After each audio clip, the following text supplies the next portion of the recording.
Welcome to Bible in a Year with Scott Purcell. I'm so glad you're joining me. This is a daily reading of portions of the Bible following a plan that will include the entire Bible in a year. And now, let's open the book and begin our readings. This is the reading for day 18. If your reading is aligned with the calendar year, this is for January 18. The Old Testament reading is from Genesis 36 and Genesis 37. Genesis 36. Now these are the descendants of Esau, that is, Edom. Esau took his wives from the daughters of Canaan, Adah, daughter of Elon the Hittite, and Oholibamah, daughter of Anah, the daughter of Zibeon the Hivite, and Basemath, the daughter of Ishmael, the sister of Nebaioth, and Adah bore to Esau Eliphaz, and Basemath bore Ruel, and Oholibamah bore Jeush and Jalam and Korah. These are the sons of Esau who were born to him in the land of Canaan. And Esau took his wives and his sons and his daughters and all the persons of his household, and his sheep and goats and all his cattle, and all the goods that he had acquired in the land of Canaan, and went to a land away from his brother Jacob. For their possessions were too many to live together, so that the land of their sojourning was not able to support them on account of their livestock. So Esau dwelled in the hill country of Seir. Esau, that is Edom. Now these are the descendants of Esau, the father of Edom, in the hill country of Seir. These are the names of the sons of Esau: Eliphaz, the son of Adah, the wife of Esau; Ruel, the son of Basemath, the wife of Esau. The sons of Eliphaz were Teman, Omar, Zepho, Gatam, and Kenaz. Now Timnah was the concubine of Eliphaz, the son of Esau, and she bore Amalek to Eliphaz. These are the sons of Adah, the wife of Esau. Now these are the sons of Ruel: Nahath, Zerah, Shammah, and Mizah. These are the sons of Basemath, the wife of Esau. Now these are the sons of Oholibamah, the daughter of Anah, daughter of Zibeon, the wife of Esau. She bore to Esau Jeush, Jalam, and Korah. These are the chiefs of the sons of Esau. The sons of Eliphaz, the firstborn of Esau, the chiefs of Teman, Omar, Zepho, Kenaz, Korah, Gatam, and Amalek. These are the chiefs of Eliphaz in the land of Edom. These are the sons of Adah. Now these are the sons of Ruel, the son of Esau, the chiefs Nahath, Zerah, Shammah, and Mizah. These are the chiefs of Ruel in the land of Edom. These are the sons of Basemath, the wife of Esau. Now these are the sons of Oholibamah, the wife of Esau, the chiefs Jeush, Jalam, and Korah. These are the chiefs born of Oholibamah, the daughter of Anah, the wife of Esau. These are the sons of Esau, and these are their chiefs, that is, Edom. These are the sons of Seir the Horite, the inhabitants of the land: Lotan, Shobal, Zibeon, Anah, Dishon, Ezer, and Dishon. These are the chiefs of the Horites, the sons of Seir in the land of Edom. And the sons of Lotan were Hori and Heman. And Lotan's sister was Timnah. Now these are the sons of Shobal: Alvan, Manahath, Ebal, Shepo, and Onam. Now these are the sons of Zibeon: Aiah and Anah. He is Anah who found the hot springs in the desert while he pastured the donkeys of Zibeon his father. Now these are the sons of Anah: Dishon and Oholibamah, the daughter of Anah. Now these are the sons of Dishon: Himdan, Eshban, Ithran, and Karan. These are the sons of Ezer: Bilhan, Zavan, and Akan. These are the sons of Dishan, Uz, and Aaron. These are the chiefs of the Horites, the chiefs Lotan, Shobal, Zibeon, Anna, Dishon, Ezer, and Dishan. These are the chiefs of the Horites, according to their chiefs in the land of Seir. Now these are the kings who reigned in the land of Edom before any king ruled over the Israelites.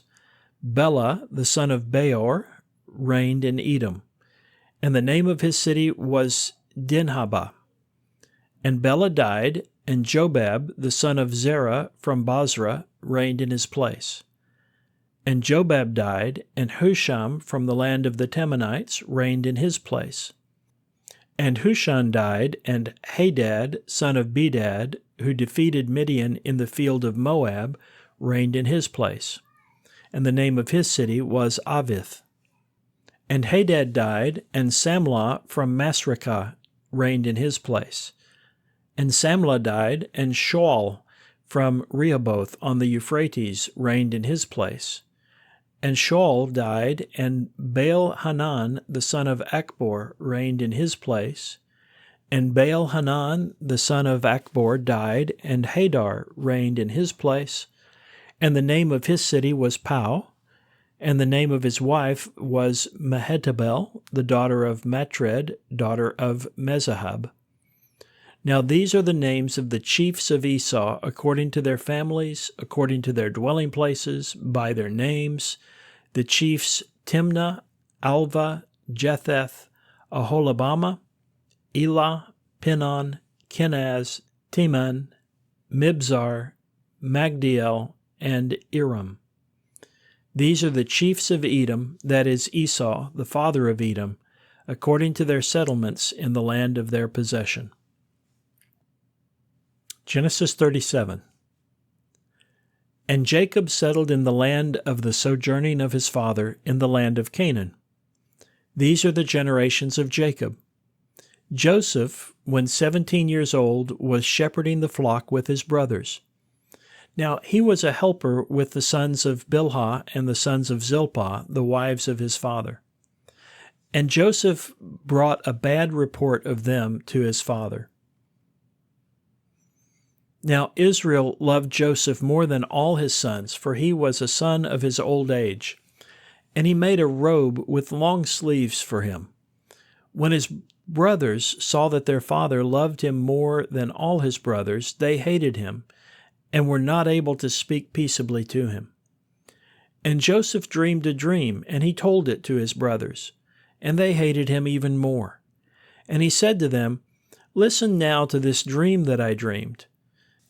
Now, behold, we were binding sheaves in the midst of the field, and behold, my sheaf stood up, and it remained standing.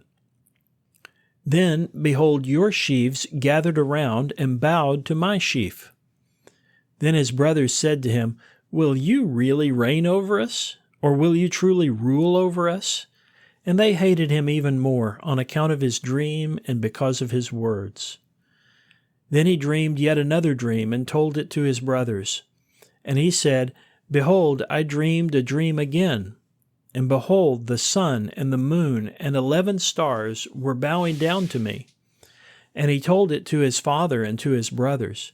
And his father rebuked him and said to him, "What is this dream you have dreamed? Will I and your mother and your brothers indeed come to bow down to the ground to you?" And his brothers were jealous of him, but his father kept the matter in mind. Now his brothers went to pasture the flock of their father in Shechem. And Israel said to Joseph, "Are not your brothers pasturing in Shechem? Come, let me send you to them." And he said to him, "Here I am." Then he said to him, "Go now, see if it goes well for your brothers and for the flock. Then return word to me." And he sent him from the valley of Hebron, and he arrived at Shechem. And a man found him, and behold, he was wandering about in a field. And the man asked him, "What do you seek?" And he said, "I'm seeking my brothers. Tell me, please, where they are pasturing." And the man said, They have moved on from here, for I heard them saying, Let us go to Dothan. Then Joseph went after his brothers and found them in Dothan.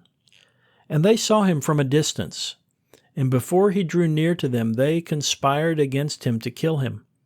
And each said to his brothers, Look, this master of dreams is coming. Now then, let us kill him and throw him in one of the pits. Then we will say, A wild animal devoured him. Then we will see what his dreams become. And Reuben heard it and delivered him from their hand, and said, We must not take his life. And Reuben said to them, You must not shed blood. Throw him into this pit that is in the desert, but do not lay a hand on him, so that he might rescue him from their hand to return him to his father. And it happened that as Joseph came to his brothers, they stripped Joseph of his robe, the robe with long sleeves that was upon him. And they took him and threw him into the pit. The pit was empty, there was no water in it. Then they sat down to eat some food. And they lifted up their eyes, and behold, a caravan of Ishmaelites was coming from Gilead. And their camels were carrying aromatic gum and balm and spices on the way to Egypt. Then Judah said to his brothers, What profit is there if we kill our brother and conceal his blood? Come, let us sell him to the Ishmaelites, but our hand shall not be against him, for he is our brother, our own flesh. And his brothers agreed. Then Midianite traders passed by, and they drew Joseph up and brought him up from the pit, and they sold Joseph to the Ishmaelites for 20 pieces of silver. And they brought Joseph to Egypt. Then Reuben returned to the pit, and behold, Joseph was not in the pit, and he tore his clothes. And he returned to his brothers and said, The boy is gone. Now what can I do? Then they took the robe of Joseph and slaughtered a goat and dipped the robe in the blood. Then they sent the robe with long sleeves, and they brought it to their father and said, We found this. Please examine it. Is it the robe of your son or not? And he recognized it and said, The robe of my son! A wild animal has devoured him. Joseph is surely torn to pieces. And Jacob tore his clothes and put sackcloth on his loins and mourned for his son many days. And all his sons and all his daughters tried to console him, but he refused to be consoled. And he said, No, I shall go down to my son to Sheol mourning. And his father wept for him. And the Midianites sold him in Egypt to Potiphar, a court official of Pharaoh, a commander of the guard. The New Testament reading is from Matthew chapter 13, verses 18 through 35. Matthew 13:18. You therefore listen to the parable of the sower. When anyone hears the word about the kingdom and does not understand it, the evil one comes and snatches away what was sown in his heart. This is what was sown on the side of the path. And what was sown on the rocky ground, this is the one who hears the word and immediately receives it with joy. But he does not have a root in himself, but lasts only a little while. And when affliction or persecution happens because of the word, immediately he falls away. And what was sown into the thorn plants? This is the one who hears the word, and the anxiety of this world and the deceitfulness of wealth choke the word, and it becomes unproductive. But what was sown on the good soil? This is the one who hears the word and understands it, who indeed bears fruit and produces, this one 100 times as much, and this one 60, and this one 30. He put before them another parable, saying, The kingdom of heaven may be compared to a man who sowed good seed in his field. But while his people were sleeping, his enemy came and sowed darnel in the midst of the wheat, and went away. So when the wheat sprouted and yielded grain, then the darnel appeared also. So the slaves of the master of the house came and said to him, Master, did you not sow good seed in your field? How then does it have darnel? And he said to them, An enemy has done this. So the slaves said to him, Then do you want us to go and gather them? But he said, No, lest when you gather the darnel, you uproot the wheat together with it. Let both grow together until the harvest, and at the season of the harvest I will tell the reapers, First gather the darnel and tie it into bundles to burn them, but gather the wheat into my storehouse. He put before them another parable, saying, The kingdom of heaven is like a mustard seed that a man took and sowed in his field. It is the smallest of all the seeds, but when it is grown, it is larger than the garden herbs and becomes a tree, so that the birds of the sky come and nest in its branches. He told them another parable. The kingdom of heaven is like yeast that a woman took and put into 3 measures of wheat flour until the whole batch was leavened. Jesus spoke all these things to the crowds in parables, and he was saying nothing to them without a parable, in order that what was spoken through the prophet would be fulfilled, who said, I will open my mouth in parables, I will proclaim what has been hidden since the creation. The wisdom literature reading is from Psalm chapter 10, verse 12 through 18. Psalm 10, verse 12. Rise up, O Yahweh. O God, lift up your hand. Do not forget the afflicted. Why does the wicked treat God with contempt? He says in his heart, You will not call me to account. But you have seen, indeed you have noted, trouble and grief to take it into your hand. The helpless abandons himself upon you. You have been the helper for the orphan. Break the arm of the wicked, and as for the evil man, seek out his wickedness until you find none. Yahweh is king forever and ever. The nations have perished from his land. The longing of the afflicted you have heard, O Yahweh. You will make their hearts secure. You will listen attentively to render judgment for the fatherless and the oppressed, so that a mere mortal from the earth will no longer cause terror. This concludes the reading for day 18. Thank you for listening. These daily readings are made possible by your generous support of the Global Outreach Ministry of Scott Purcell. To partner with us and enable this work and others like it, please visit huttobible.com/give and select Go Pastor Support from the fund list. You can also sign up for ministry updates at scott-purcell.epistle.org/subscribe. Both of those links can be found in the podcast description. Thank you for helping us share God's Word.